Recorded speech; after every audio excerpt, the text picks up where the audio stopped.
And hello, football fans. Hello, AAF fans. It is now time for week 6 of the Alliance of American Football League. Picks and predictions for this upcoming week. We'll start the first game 4 o'clock p.m. Eastern Time on the Bleacher Report live network web stream. It'll be Memphis at 1-4. Traveling to Rice-Eccles Stadium in Salt Lake City, Utah to take on the Stallions, who are also coming at 1-4.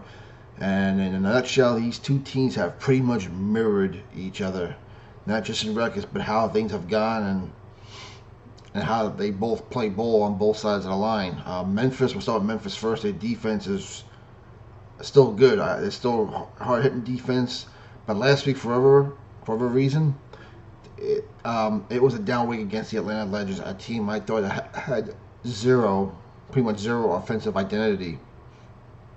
Now, the Legends have developed an identity since Aaron Murray's been at quarterback. It's the Aaron Murray offense because he does a good job balancing this offensive attack, running and passing. But Aaron Murray's legs and him scrambling ability makes a big difference. So, Memphis didn't have a good week last week on the defensive end. I thought it was really disappointing. Now for Salt Lake on the defensive end, same thing. They play hard, they hit hard, they do very well. And last week they played defense real good against San Diego. But San Diego had 3 turnovers, one of them pick 6. And a fumble 6 return, and that killed Salt Lake City, Utah. And also at the end, Mike Bergovici hit Dantes Ford for a deep pass that got him to field goal range, and San Diego ended up pulling that game off at the buzzer, 27-25. Now on offense, since Zach Mettenberger has been out as the quarterback, they look very confident. He looks very poised. They have an identity now.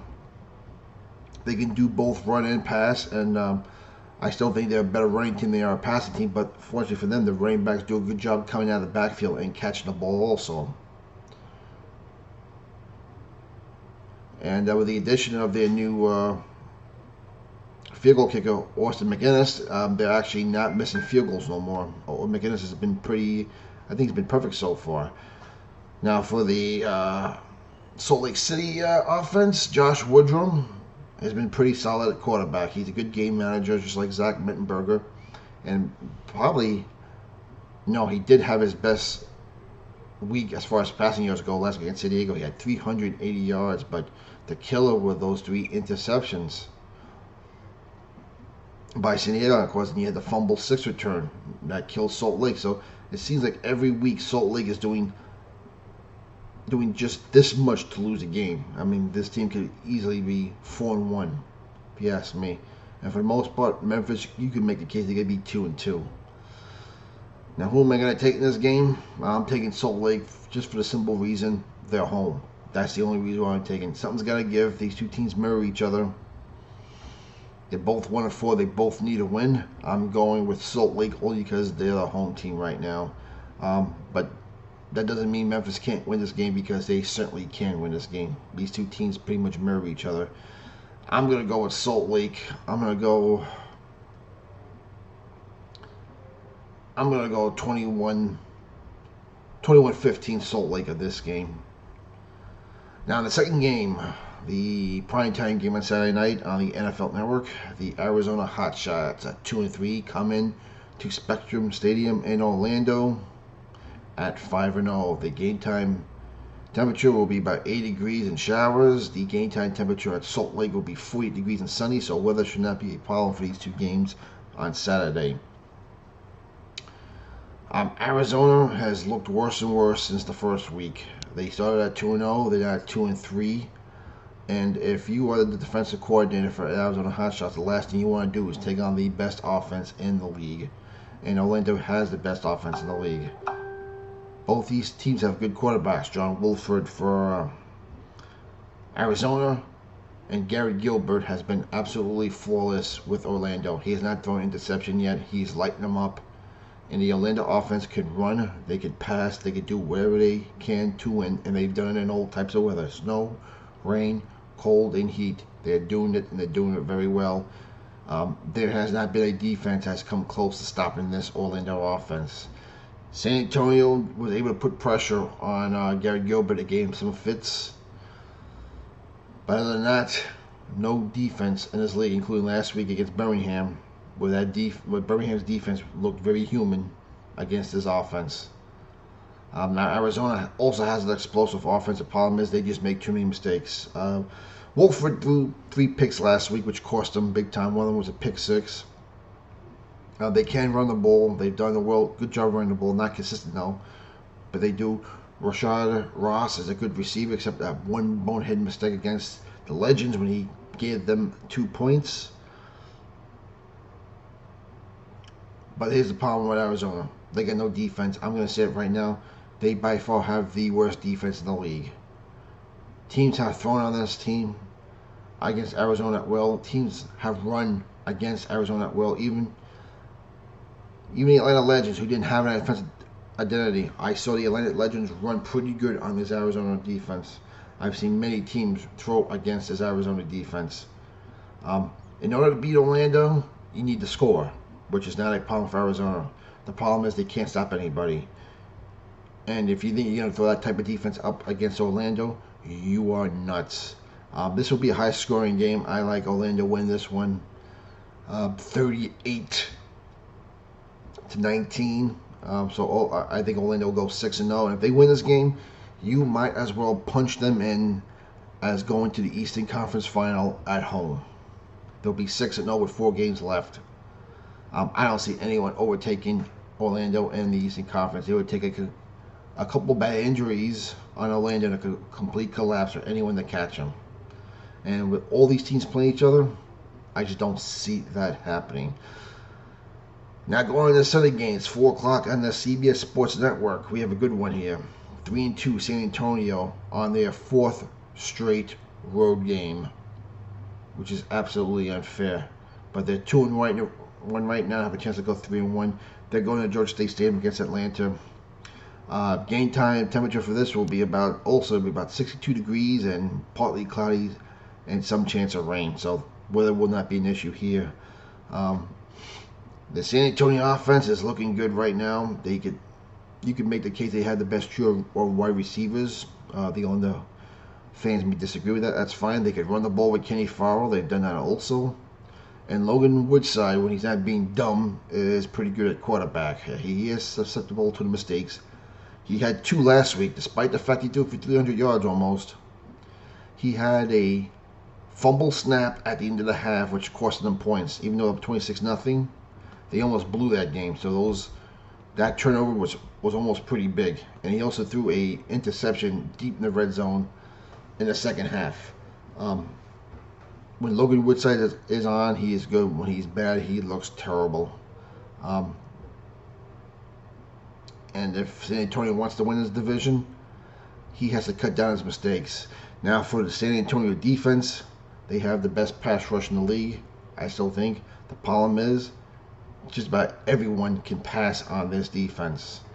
They're even worse than Arizona right now. It's just statistically speaking, I think right now they're pretty much neck and neck. But at least San Antonio can stop the run. They can put pressure on the quarterback. But if they don't do that, you can't throw the ball on this San Antonio defense. And you can bet Aaron Murray is going to be looking to do that against this San Antonio secondary. Now for Atlanta at home, Aaron Murray has looked good in his full game he started and in the other partial game he played in. He's led them to 2 straight wins.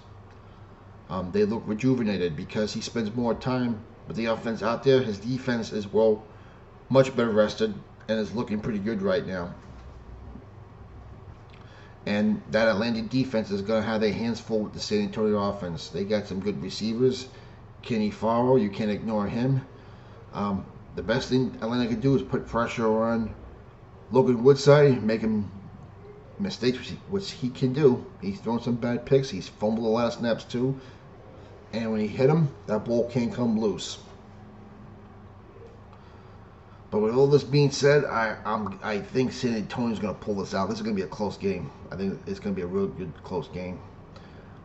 I'm going to go 18-15 San Antonio. They'll go 3-1 in a row before finally returning home. Now, the last game of the weekend, Sunday night game on the NFL Network at 8 p.m. 3-2 Birmingham Iron take on the 3-2 San Diego Fleet. And right now, the tables have turned on Birmingham. They were 3-0, they're now 3-2. That once tough defense has looked very, very ordinary back-to-back weeks. They have allowed over 100 yards rushing against both the Commanders and the Apollos. And the Orlando offense did a number on that Birmingham defense last week. And if Birmingham can't defense, it's going to be a long day for this team because they have zero offensive identity. Even though Rick Price came in to relieve Luis Perez, I think he's going to start quarterback this week. Price can use his mobility to course him to create some time and get a few yards rushing, which is fine, but he really has no receivers to throw to. I mean, they got decent receivers at best. Their running game is at best non-existent to inconsistent. Trent Richardson does lead the league in touchdowns, but he's mainly a goal line presence. Birmingham's going to have to run the ball more often if they're going to open that passing game. And against this San Diego defense, I'm not sure if they could do that. San Diego defense right now, you can make the argument they or Orlando may have the best defense in the league right now. Now, San Diego does everything good, nothing great. They could rush the passer, they can stop the run. They're pretty good against the pass. They do everything right. On offense, you get the mad scientist Mike Martz in The Greatest Show on Surf.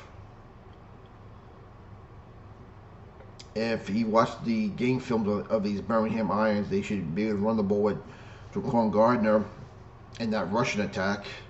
But Mike Martz loves to throw that football. He really does. And even with Mike Bercovici back in the lineup, he didn't shy away from it last week. Bercovici threw about 42 passes in that win over Salt Lake City. Mike Martz is who he is. He's going to play what he wants to do. But because Birmingham cannot score right now, I'm going with San Diego this game. I like San Diego to win this game. I'm going to go 20-9 on this game. Birmingham just really can't score right now. And they haven't been able to really score all year, even with Price or Luis Perez at quarterback. They have two good quarterbacks, Birmingham, but nothing for receivers, an inconsistent running game, and a banged-up offensive line right now. Birmingham is probably going to be 3-3 at the end of this week. And San Diego will move to 4-2, being a tie for first place with San Antonio. So those are my picks for Week 6 of the AAF. And some news. The TV ratings have been so good, it looks like the CBS main network is now going to pick up 2 more games. Looks like they're going to be broadcasting a April 6th game on their main network, which should be the Sunday afternoon game, it looks like. That's to be determined. And they are now going to cover one of the conference finals games, which is pretty big. So even though the attendance is not where I want it to be, the TV audience is still there. People are watching. That's a good thing. But hopefully we get the TV audience and the attendance this week. Let me know what you think about my picks. Enjoy the football games, everyone. Go AAF. And listen, this league is getting better and better. These games have been competitive. I can honestly tell you, we've seen about 18 of these 20 games have been real close and competitive. We've only had 2 blowouts. And I see these 4 games potentially all being the same. Although I think Orlando has a chance of having the biggest blowout this weekend. Take care, everyone. Enjoy the football action, and we'll see you over the weekend.